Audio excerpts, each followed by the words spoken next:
and they flooded the whole valley, and the village of Wyburn, along with the bridge and the farms, the cottages and that road, are now under 40 feet of water. They created only a reservoir.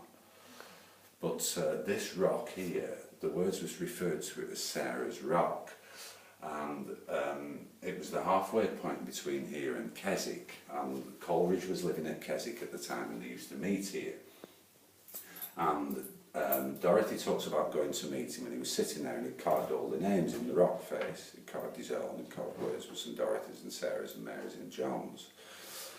And then years later, when Wordsworth and Coleridge fell out, and Coleridge moved back to London, every time Wordsworth went past it, he kind of went over it with his penknife. He was sentimental about it.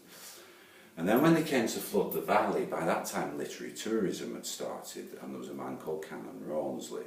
And Rawnsley was going around this area identifying places associated with Wordsworth, and he was building little monuments. So there's one on top of Helvellyn, there's one at Grisdale Town, there's one to Ruskin at Derwent. And he asked the stonemason if he'd cut it out for him to preserve it. So they cut it out, and Rawnsley moved it further up the hillside out of reach of the floodwaters, and he built it into a little stone pyramid. And it stayed there until 1970, when they became concerned that if people saw all these names on it, they'd start adding their own to it as well, and the whole thing would get covered in graffiti. So they took it away again. It's now stuck in a rock face at the back of our museum. You can go and see it. There's a picnic bench just at the side of it. It all looks like it's been carved by one person, but it was Coleridge who originally did it all. And none of this exists anymore. It's all gone. The water level's up here somewhere now. Oh. So is the houses still kind of underwater somewhere?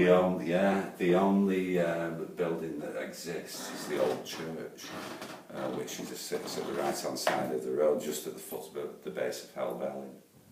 But if you went, you know, if you looked underwater, would you see a submerged village? Apparently in 1976 and in 1995, the old road that went down to it, to the bridge, was exposed. Because? Just the water level dropping so much. Thirlmere supplies Manchester with water.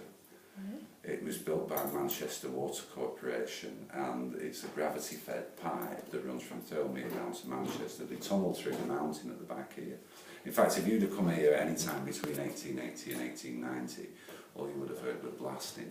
There were thousands and thousands of men on the job. And it's an amazing piece of engineering because there's no pumps, it's just on a gradual slope, and it takes it all the way from there, all the way down to Manchester. Wow.